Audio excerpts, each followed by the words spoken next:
Voilà, shalom, shalom, mes précieux frères et sœurs. Que le Seigneur vous bénisse très richement. Nous vous saluons dans les noms précieux de notre Seigneur et Sauveur Jésus-Christ et nous vous souhaitons une bonne année. Meilleure vie à vous tous, toutes les bonnes choses à vous. Partout où vous vous retrouvez en ce moment, tous les amis des coins des Amen TV, tous les amis, les amoureux des coins des Amen TV. Nous sommes encore ici aujourd'hui dans cette nouvelle année, cette année merveilleuse 2026, une année qui vient de commencer avec beaucoup de grâce, beaucoup de grandes connexions, beaucoup de stabilité, beaucoup de bonne humeur, beaucoup de joie et beaucoup de bonne santé. Vous saluons tous partout où vous vous retrouvez en ce moment. Que le Seigneur vous bénisse très richement.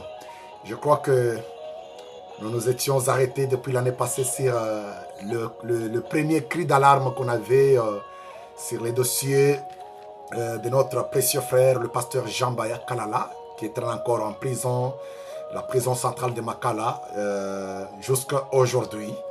Nous croyons que quand de même les démarches ou l'initiative avait été arrêtée, bien que jusqu'aujourd'hui, les amoureux et les amis des coins des Amen TV continuent à nous appeler de gauche à droite, à nous écrire et consorts. Révérend Ben, quand dites-vous, il ne faut pas arrêter, il ne faut pas arrêter, il ne faut pas arrêter, il faut continuer, continuer.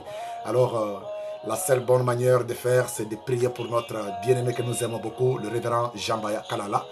D'après les positions ou les opinions de quelques-uns qui ont une dent contre lui, mais nous, néanmoins, le Seigneur nous a vraiment très bien enseigné au travers de son messager William Aron Branham à ne pas enfoncer quelqu'un, à ne pas rejeter quelqu'un, mais néanmoins à reconnaître même une seule bonne chose que votre collègue avait fourni ou a fourni pour gagner même une âme au Seigneur. Voilà. On n'a pas une commission, on n'a pas une écriture. D'après moi, Coin des Amen, Ben Coin des Amen n'a pas une écriture qui lui autorise d'enfoncer quelqu'un dans les mal, mais j'ai au moins peut-être quelques écritures qui m'autorisent de relever quelqu'un. Quand quelqu'un tombe, on le relève. Voilà, parce que dans le monde aujourd'hui, il y a beaucoup de meurtres, beaucoup de crimes qui se commettent, surtout dans le monde du message.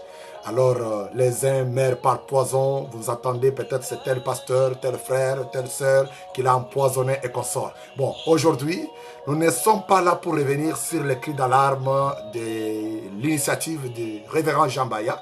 Nous sommes là aujourd'hui pour parler d'un autre cri d'alarme. Voilà. Peut-être quelqu'un va se demander, mais le révérend Ben Coin des Amen, il va nous parler encore de quel cri d'alarme. Voilà. Alors, notre cri d'alarme aujourd'hui s'intitule « La mauvaise humeur de la distraction dans le monde du message ». Voilà, c'est un peu ça. Et je vais baser cela sur une seule citation du saint prophète William Aron Branham que nous allons essayer de décortiquer dans quelques minutes. Et cela pourra amener quand même quelques frères et sœurs à une réflexion approfondie pour voir où va le monde du message et où en sommes-nous avec le message de notre saint prophète William Branham. Amen. Dans la date d'aujourd'hui, mardi le 6 janvier 2026, nous avons voulu commencer cette année avec des merveilleuses exhortations ou des merveilleuses émissions qui pourront peut-être édifier même une âme quelque part. Voilà. Comme je viens de le dire, notre cri d'alarme dans cette émission que nous faisons aujourd'hui est basé sur la mauvaise humeur de la distraction dans le monde du message. Voilà, beaucoup de gens sont vraiment dans une mauvaise humeur. Ils sont parvenus à entrer dans cela par une distraction dans laquelle ils se sont plongés sans le savoir. Et nous avons beaucoup de formalités parmi beaucoup de croyants du message. Nous avons beaucoup de croyants de forme, de croyants vraiment qui ne sont plus vraiment dans le message, mais ils ont juste une forme du message, mais la vie du message n'est plus. Quand même nous fournissons tous nos efforts à vivre cette parole, à vivre ce message, parce que c'est grâce à ce message que nous pouvons voir le royaume de Dieu. Amen. Alors, voilà, je voudrais vous lire une citation du saint prophète William Branham dans la prédication intitulée « Un prophète qui rougit ». Un prophète qui rougit. Et vous connaissez que dans cet âge de la fin, nous n'avons qu'un seul prophète qui a rougi et qui continue à rougir jusqu'aujourd'hui dans les bandes, dans les brochures et ainsi de suite. Il continue également à rougir au travers des Éphésiens 4. Voilà. Amen. Alors, avec cette citation, je crois que ça pourra peut-être réveiller la conscience de quelques-uns par-ci, par-là. Quelqu'un peut se demander, poser des questions, mais quoi nous amène avec cette citation? Qu'est-ce qu'il veut nous dire? Oui, je voudrais juste vous répéter William Branham, parce que nous avons le devoir de vivre ce que Wembe dit. Amen. Parce que c'est ça la vérité absolue, la vérité incontournable, la seule vérité que nous avons dans ce temps de la fin, c'est ce que disent les bandes, ce que le saint prophète Branham a dit. Voilà. Même si la vérité n'est pas crue par tout le monde, mais néanmoins, tant que Dieu a parlé, personne ne peut contester cela. Même si le monde entier rejette ce que Branham a dit, nous, quand même, nous croyons et Dieu ne manque pas de témoins. Quand vous vous dites la vérité, ne vous contentez pas que le monde entier puisse croire que ce que vous avez dit, c'est la vérité. Regardez comment Joseph, le fiancé de Marie, la Vierge Marie, la mère de Jésus, combien ils ont souffert avec leur vérité qu'ils avaient. Tout le monde ne pouvait pas croire que ces gens, ce qu'ils disent, c'est la vérité. Vous voyez? Tout le monde ne pouvait pas croire que ce que Marie disait, c'est la vérité. Avec la grossesse qu'avait Marie, le monde à cette époque-là, les pharisiens pouvaient penser que non, Joseph a engrossé cette femme et il veut nous faire croire que le Seigneur lui est apparu, le Seigneur lui a dit que non, cette grossesse-là, c'est la puissance, c'est par la puissance du Saint-Esprit que Marie est tombée enceinte. Non, nous connaissons bien Nazareth, que c'est une ville remplie de prostituées. Malgré ça, Marie savait d'où elle s'était avec le Seigneur. Marie connaissait très bien que ce qu'elle disait, c'était la vérité. Joseph également connaissait très bien que ce qu'il disait, c'était la vérité. Alors, il s'est contenté de ce que le Seigneur leur avait dit. Et pour ne plus entrer dans la distraction des pharisiens modernes, des pharisiens à cette époque-là, des voisins et consorts, des familles, tout ce que la famille pouvait dire, tout ce que les pharisiens pouvaient dire, tout ce que l'église pouvait dire. Mais eux se contentaient, c'est ce que le Seigneur leur avait parlé. Et c'est basé ne fût-ce que sur ce que Dieu avait dit. Voilà, c'est ainsi que ce que Dieu avait dit ne devait que se réaliser. Et ce que Dieu aussi a dit dans ce temps de la fin, ça doit nécessairement se réaliser. Et nous croyons que l'enlèvement, l'un de ces 4 matins, va avoir lieu. Voilà, retournons à notre mouton. Notre cri d'alarme, vraiment, c'est un cri d'alarme. Hein? Vraiment un cri d'alarme parce que nous voyons une grande distraction dans le monde du message aujourd'hui. Dans beaucoup des églises du message, avec la mention tabernacle tel, tabernacle tel, tabernacle tel et consorts. Mais nous voyons que nous sommes en train de nous écarter sur la bonne voie, en train d'entamer une voie qui n'est pas la meilleure, une voie de la distraction qui plonge beaucoup des enfants de Dieu dans une mauvaise humeur. Je voudrais lire cette citation, un prophète qui rougit, que le saint prophète Branham a prêché depuis la date du 25 novembre 1956 au paragraphe 34. Le saint Branham dit ceci. Il dit, j'ai considéré les occasions que j'ai manquées à cause des choses insignifiantes, des petites choses sans importance. Amen. Branham dit, en tant que ministre de l'évangile, j'ai honte de moi-même devant vous. Vous comprenez? Lui, le saint prophète William Branham, à son niveau-là, à cette élévation où il est, à ce rang-là où nous les classons, les plaçons, ou le rang dont Dieu l'a placé, il dit qu'il est vraiment, il a honte de lui-même devant nous. Honte de quoi? Pourquoi? Parce qu'il a considéré les occasions qu'il a manquées à cause des choses insignifiantes. Il y a trop de choses insignifiantes qui nous arrivent dans notre vie chaque jour. Chaque jour. Et nous sommes en train de manquer de bonnes occasions des bonnes occasions pour pouvoir faire entrer même une âme dans les corps mystiques de Jésus-Christ, dans les royaumes de Dieu, à cause des choses insignifiantes. Nous en parlerons pour trouver ou bien énumérer quelque chose d'insignifiante qui nous font manquer de belles occasions qui peuvent nous amener à faire entrer quand même une âme dans les royaumes du Seigneur. Alors, Frère Branham dit, je me réponds devant Dieu et je lui demande de me pardonner. Pourquoi Branham demande pardon? Il dit, je demande aussi à l'Église de me pardonner d'avoir été si lent concernant l'œuvre de Dieu. Si William Branham s'est retrouvé, il a compris qu'il est vraiment si lent pour l'œuvre de Dieu et qu'il se répand. Qu'en est-il de nous? Qu'en est-il de toi, mon collègue prédicateur? Amen. Frère Branham a dit, par la grâce de Dieu et par l'aide de Dieu, je n'écouterai pas tout le monde, ce que tout le monde essaie de vous dire, ce que vous devez faire. Vous voyez, beaucoup de gens veulent agir parce que tel lui a dit de faire ceci, et il agit parce que tel lui a dit, au lieu de se contenter sur la voie du Seigneur, au lieu de se contenter sur ce que le Seigneur va lui dire de faire. Vous voyez, Branham dit, c'est absurde, je connais le programme de Dieu. Il est écrit ici dans la Bible, et j'ai honte de moi-même en tant que ministre de l'Évangile. 1 million d'âmes de gagner. Je devrais en gagner 10 millions. Je suis très loin en arrière. William Branham est en train de regretter du fait qu'il n'a pas gagné 10 millions d'âmes. Il n'a pas gagné beaucoup de millions d'âmes au Seigneur. Il n'avait gagné qu'un million seulement. Et il regrette pour ça. Il se répand pour ça. Et pourquoi? Parce qu'il s'était retrouvé dans certaines choses insignifiantes qui lui a fait reculer en arrière, qui lui a amené à se retrouver dans une lenteur de servir le Seigneur, avec beaucoup de lenteur, et gagner peu d'âmes au Seigneur. Et ce peu d'âmes-là, c'est combien? 1 million d'âmes. Lui regrette parce qu'il a gagné 1 million d'âmes au Seigneur. Mais nous, combien d'âmes avons-nous gagné au Seigneur? Amen. Parce que nous nous retrouvons vraiment face à beaucoup de choses insignifiantes ou devant beaucoup de choses très insignifiantes qui nous font rater à accomplir parfaitement l'œuvre du Seigneur pour gagner beaucoup d'âmes au Seigneur. Frère Branham dit, qu'en est-il de vous? Combien d'âmes avez-vous gagné depuis que vous êtes venus à Christ? Le christianisme se transmet d'une personne à l'autre. Et Branham dit, combien d'âmes avez-vous gagné depuis que vous êtes chrétien? Si vous ne gagnez pas d'âmes, vous êtes coupable, vous êtes stérile, vous avez apporté l'opprobre sur l'Église et l'Évangile. Vous comprenez?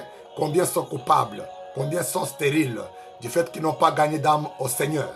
Amen. Et laissez-moi vous dire quelque chose, mes précieux frères et sœurs. Gagner une âme au Seigneur ne veut pas dire que tu sois automatiquement un prédicateur pour gagner une âme. Mais tu peux quand même vivre une vie qui peut attirer les gens. Même si les autres parlent mal de toi, te critiquent, te calomnient, font de ceci et cela. Mais n'oubliez pas aussi que celui qui a l'or pur n'a pas peur des tests.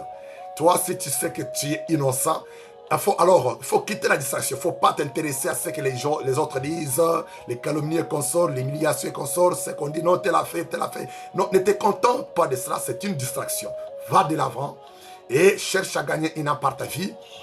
Cherche à gagner une âme même en partageant juste la parole avec lui, même si tu n'es pas prédicateur. Vous voyez, vis seulement la parole et quelqu'un pourra croire cette parole. Voilà, je voudrais vous parler sur les quelques choses insignifiantes qui nous font rater des occasions merveilleuses qui peuvent nous amener à gagner même une âme au Seigneur. Les choses insignifiantes que nous voyons aujourd'hui, qui nous ont plongé beaucoup plus dans une distraction.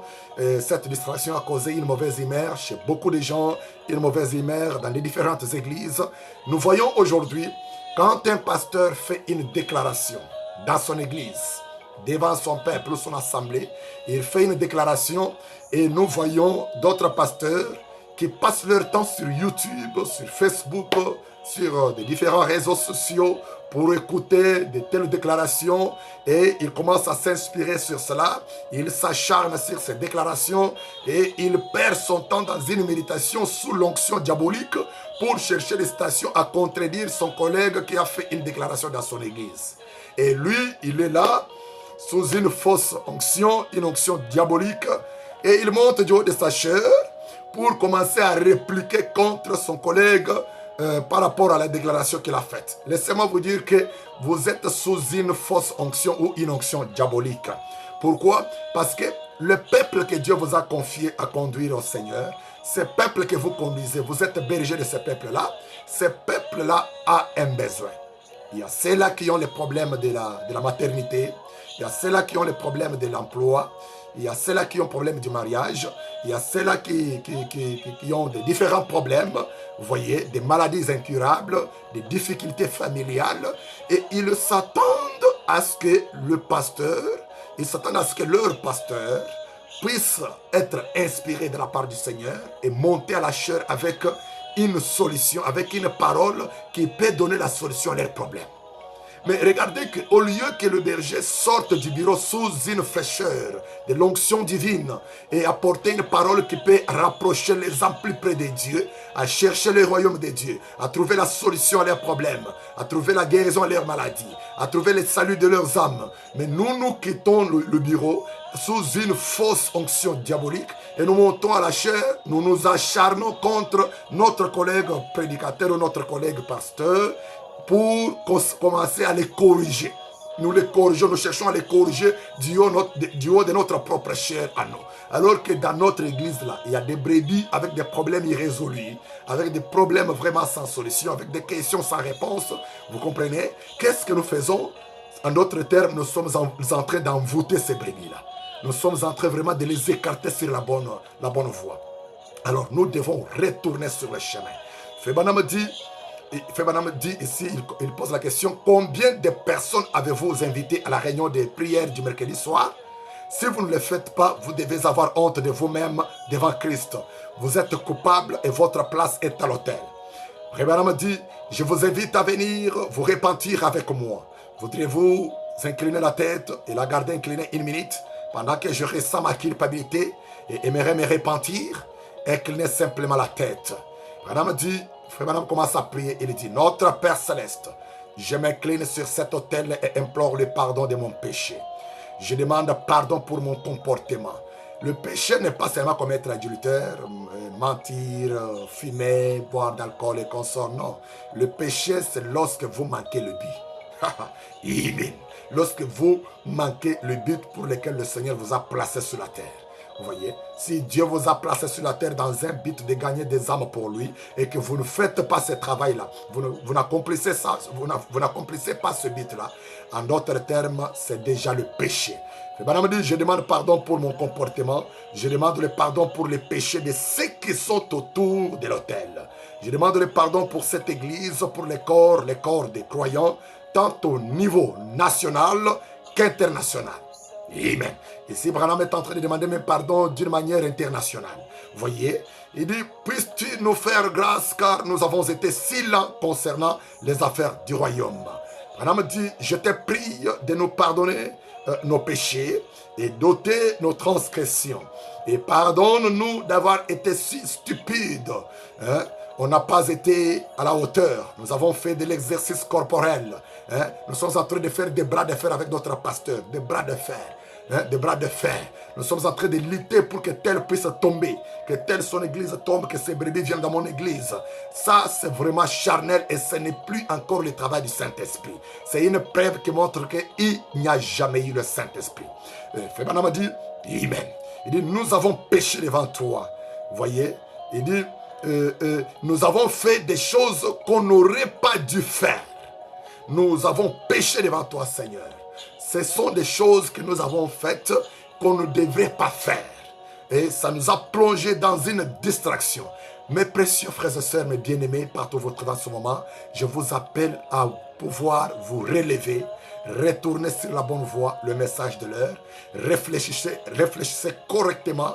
C'est ce que nous sommes en train de faire face à ce message précieux de l'heure prêché par le saint prophète William Aaron Branham. Vous voyez, quittons la distraction. Si quelqu'un a fait sa déclaration sur ce qu'il croit, laissez-lui dans son affaire, dans sa croyance, dans son opinion. Laissez-lui avancer avec ce qu'il croit. Vous contentez-vous avec le Seigneur, avec votre opinion, avec votre manière de croire la parole, avancez dans ce chemin là-bas, voyez, ne vous laissez pas traîner dans cette distraction. Si tel a fait telle chose, si tel est tombé, si tel a fait tel dégât, ce n'est pas votre affaire de vous acharner, de perdre le temps d'entrer dans ce domaine-là. Vous voyez, d'entrer dans les domaines de quelqu'un d'autre. Aujourd'hui, nous voyons beaucoup de meurtres. Quelqu'un qui est en vie et il y a quelqu'un qui est en train de chercher la mort de son collègue, la mort de son collègue pasteur, de son collègue frère et consort. Et vous arrivez au point même de commencer à répandre des messages que non, voilà, tel est mort, tel est mort, tel est mort. Vous avez essayé de tuer votre prochain et vous avez échoué. Vous commencez à propager des messages pour amener les autres à piquer crise, à mourir et consort. Qu'est-ce que vous allez gagner? Quand vous cherchez à empoisonner votre frère, votre soeur, votre collègue pasteur, vous cherchez à l'empoisonner. Vous allez gagner quoi en retour? Est-ce que vous pensez que vous allez vivre éternellement sur la terre? La mort, c'est un hôte. La mort, c'est un moyen de transport. Sachez que ça viendra dans la vie de quelqu'un lorsque c'est le moment opportun pour lui. Lorsque Dieu va le permettre. Mais si vous voulez précipiter votre collègue à la mort d'une manière précipitée, par le poison, par des mauvais sorts et consorts et tout, ne pensez pas que vous allez vivre éternellement sur la terre. Votre tour viendra. Et une question se pose. Et cette question doit se poser dans votre cœur jour et nuit. Où est-ce que tu vas passer ton éternité lorsque tu penses faire du mal à ton collègue, à ton prochain? Lorsque tu penses l'empoisonner, lorsque tu souhaites sa mort, toi, où est-ce que tu vas passer ton éternité? Vous pensez aller au ciel? Mais dans quelles conditions? Dans quel comportement? Dans quelle attitude? Ou dans quelle atmosphère? Vous voyez? Vous êtes de quelle humeur? Vous voyez? Dans la distraction, dans une mauvaise humeur, dans une mauvaise pensée, sous une mauvaise influence. Vous cherchez à tuer votre collègue, à tuer son influence et consort, mais vous pensez aller au ciel. Avec cette atmosphère-là, cette condition-là, ces comportements-là, hein, des distractions, de mauvaises humeurs, mais vous pensez que vous irez au ciel dans cette condition? Non. C'est faux et archi faux. Vous voyez? Fébana il dit que nous avons fait des choses qu'on n'aurait pas dû faire. Retournons, arrêtons ces choses-là. Quittons la distraction. Changeons notre humeur. Nous devons avoir de bonnes humeurs. Retournons à ce que Branham a dit, à ce que Branham a enseigné. Cherchons la vie éternelle, cherchons le Saint-Esprit, cherchons à naître de nouveau dans les corps mystiques de Jésus-Christ. Cherchons à nous comporter correctement. Vous voyez? Alors si quelqu'un a fait du mal, va à genoux, prie pour lui. On n'a pas une citation qui nous autorise à prendre le mal de notre frère et puis commencer à répandre cela. Non. Voilà un peu ce cri d'alarme. Petit à petit, nous évoluerons avec cette émission parce que j'ai beaucoup de thèmes sur les différents cris d'alarme qui peuvent aider l'épouse du Seigneur dans le monde entier. C'est votre frère